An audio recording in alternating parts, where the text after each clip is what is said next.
Please be seated. Good morning. Court is now in session.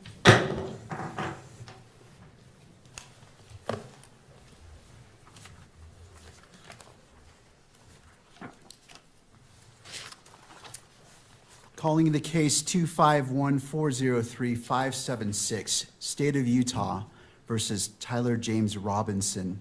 Counsel, could you enter your appearances, please? Chad Grunander, Jeff Gray, Lauren Hunt, Ryan McBride, and Chris Ballard for the state, Your Honor. Good morning, counsels.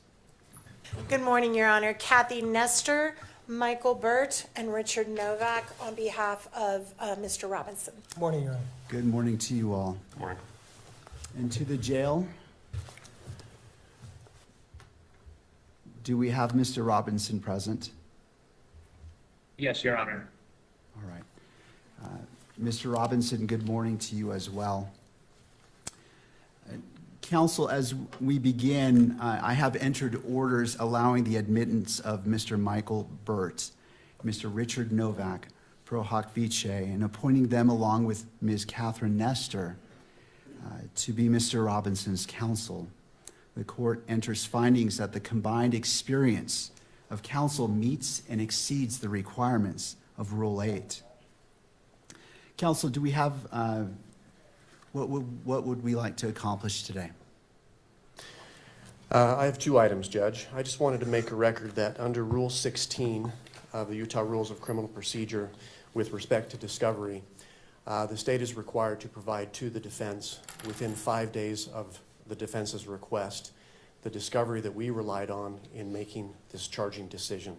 We'll be prepared to do that, so we'll look for defense counsel's request or the next day or so, and we'll provide that to the defense.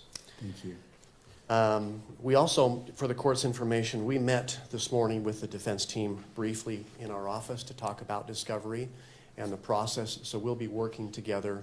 There is a substantial amount of discovery in this case, Your Honor. It's voluminous, to say the least, and we're working on a process where we can exchange information as quickly as possible and be efficient in that process. The other item I had, Your Honor, I saw that over the weekend there was a protection order, pretrial and trial publicity order entered by Your Honor. And I just was seeking some clarification. On page 2, at the end of the first paragraph, it reads, "To that end, lawyers participating in the investigation or litigation of this case shall inform all witnesses, investigators, consultants, staff members, or other members of the prosecution or defense teams that the prohibitions contained in this order." The state were seeking some clarification with respect to the phrase "all witnesses," Your Honor. There are a number of witnesses that have yet to be identified that will likely be used in the state's case. This occurred in front of 2,000 to 3,000 students at Utah Valley University. So we're in the process of identifying those witnesses. And so those individuals are presently unknown right now. So we're looking for a little clarification from the court. And I suppose we're not going to make any arguments today, but there may be some follow-up pleadings that we may need to file. Thank you. Ms. Nestor, did you want to be heard about that issue? No, Your Honor, we would defer to whatever the court wants to advise them on that matter. I mean, I think it's fairly obvious that we don't know who all the witnesses are in this case yet. I think it's just important that if anyone is identified, that they have information about this order. So I think other than that, we wouldn't weigh in on any other matter. Thank you. Well, thank you for that question. That's an important one. The court will rule that as the witnesses become known to each side, that information is conveyed to abide by this order.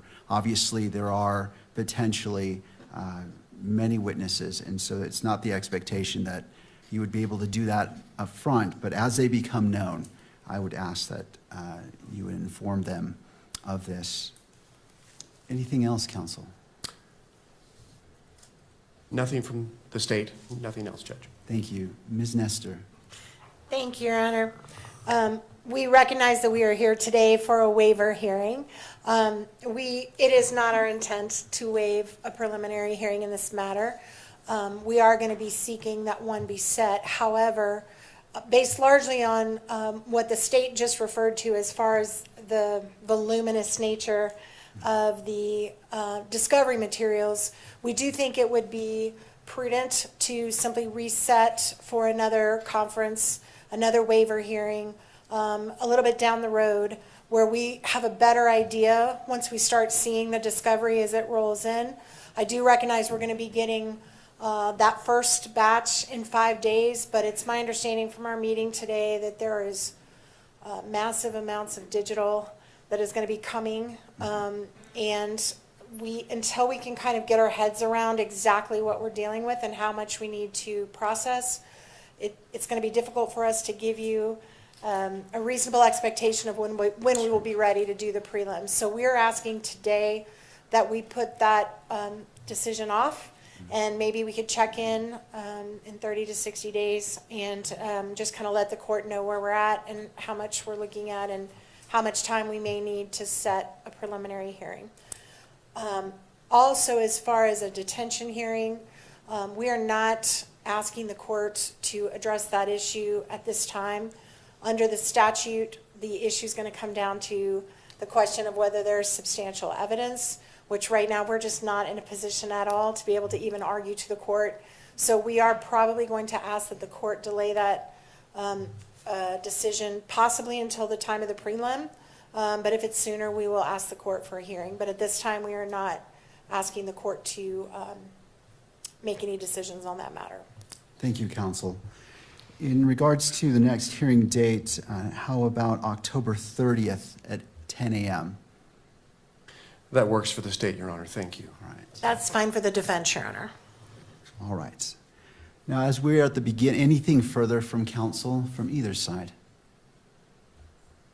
No, Your Honor. Thank you. All No, right. Your Honor, thank you. As we are at the beginning of this case, it is my intent to only speak when I'm needed or it is necessary. But today I do wish to provide guidance and expectations that you can have for this court and wish to enter an order as well. As this case moves forward, Mr. Robinson's constitutional rights will be protected at every stage. He sits before this court presumed innocent, and that presumption remains unless and until each element of every offense charged against him is proved beyond a reasonable doubt. At the same time, and as applicable, victims are entitled under our Constitution to be treated with fairness, respect, and dignity, free from harassment or abuse. Justice demands that both of these principles, the rights of the accused and the rights of victims, be honored without compromise. I remain steadfast in my oath that I made 56 days ago to support and defend the constitutions of the United States and of Utah. I will carry out my duties with fidelity, transparency, and impartiality, treating every person who appears before me with the dignity and respect they are inherently due because they are human beings. Let me be clear. I will not put my finger on the scale of justice. These proceedings will be open to the public, conducted in accordance with the law, and handled with diligence and competence to ensure that justice is never compromised. It is the standing order of this court that Mr. Robinson shall be allowed to appear in person so he can fully engage with his attorneys and participate in these legal proceedings. Counsel, regardless of who is watching, whether it is the nation or a single individual, we must fulfill our roles with integrity, civility, and diligence. I encourage each of you to give your very best to this case. Neither Mr. Robinson nor the people of Utah deserve anything less than the fair and impartial administration of justice. In regards to the next hearing, counsel, on that October 30th date at 10 a.m., it's the court's intent that it be in person if it be the wish of counsel for the defense for Mr. Robinson to be present. It is, Your Honor. Thank you. Thank you. Counsel, anything else that we can address today? Your Honor, we appreciate the court's comments with respect to Your Honor's role in this case. In like matter, we commit to approach this case with integrity, with professionalism and civility. We are truth seekers. We will aggressively pursue the truth in this case. Thank you. Thank you. All right, counsel, unless there's anything else, thank you for being here. This court is in recess. Sure.